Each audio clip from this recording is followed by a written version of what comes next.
Welcome back to my channel. This video will cover several things, but I'm going to start with 42 straight seconds of Mykkie Mouth's brilliant rhetoric from his January 28th video about me on YouTube.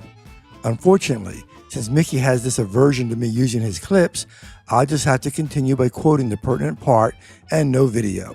But, as always, no context will be changed. You will be shocked at how much nonsense he can squeeze into 42 seconds. I'll quote the whole thing first, then we'll break it down so you can see how weird it really is. For this first run through, consider how he throws out a word salad with no logic. Guess what? It doesn't matter if I rebuttal him. He's going to have his own idea, his own belief. He's going to say, I'm not going to believe you.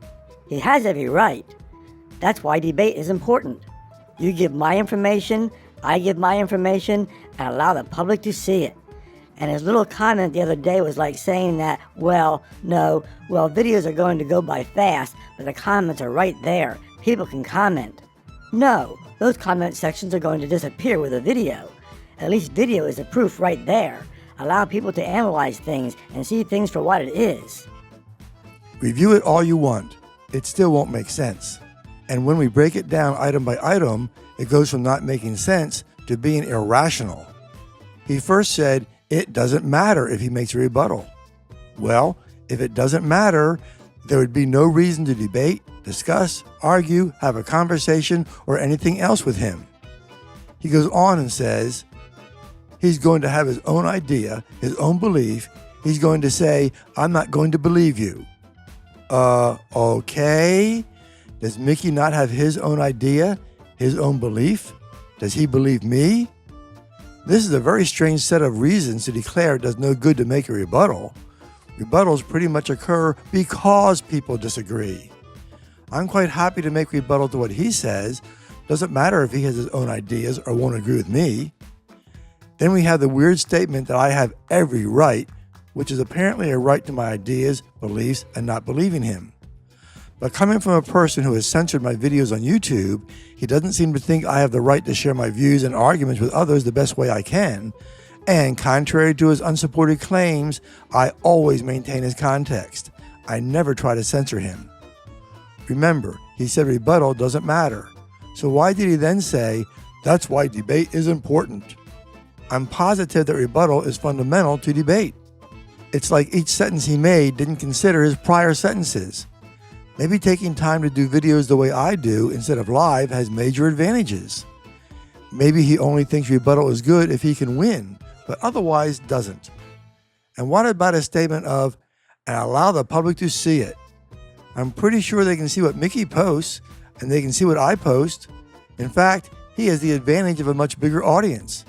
Oh, wait, Mykkie has seen to it that the public can't see my stuff on YouTube, and I'm sure he'd like to censor me on Rumble as well.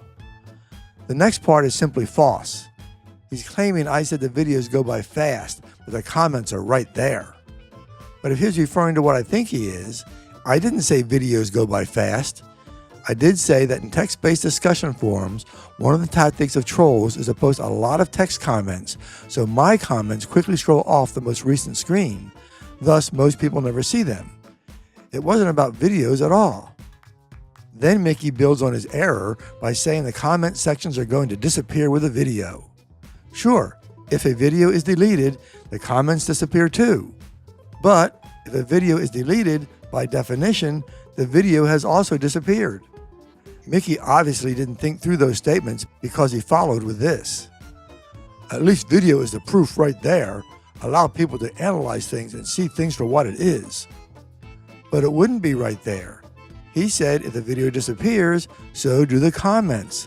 So, no comments and no video. Both are gone. And guess which one of us took steps to make sure that happened? It wasn't me. However, that last phrase is fascinating, saying it allows people to analyze things and see things for what it is. That is exactly what I do with my videos. I methodically study what someone says, do research if necessary, and then make my rebuttal. Mykkie says he wants people to be able to analyze things, but that's what I do, so Mykkie censored me. Here's another 16 seconds of Mykkie's craziness.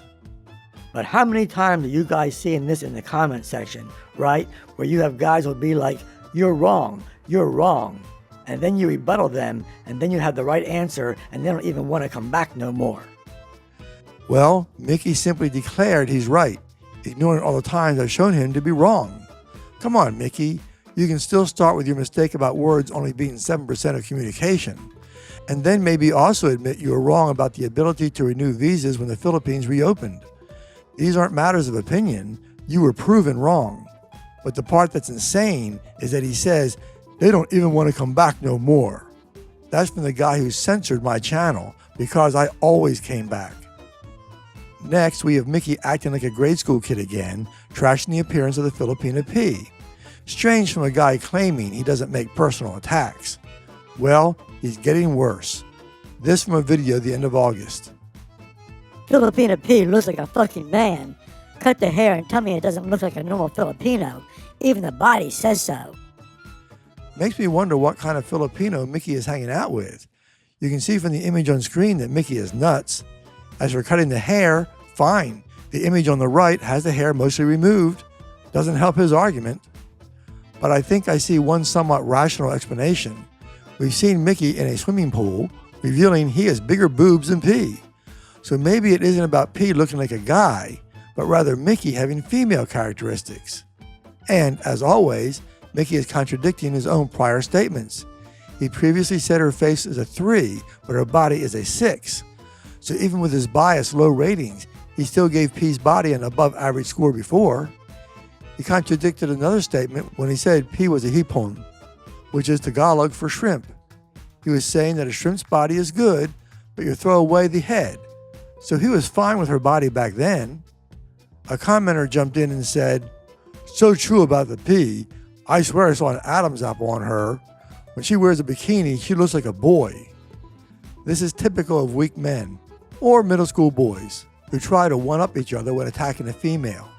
They'll do it no matter how attractive a girl is. I like to be thorough, even when dealing with idiots, so I went through a bunch of photos and videos of P. It shouldn't surprise you to learn that it was literally based on nothing. Some women have an Adam's apple, but P doesn't. Seems the guy just made it up, which means he fits in well with Mykkie's channel. More from Mykkie. What makes me laugh about this one thing, right? You know, like, because I put up a little stinker back in the days about her wearing the American flag bikini back in the days.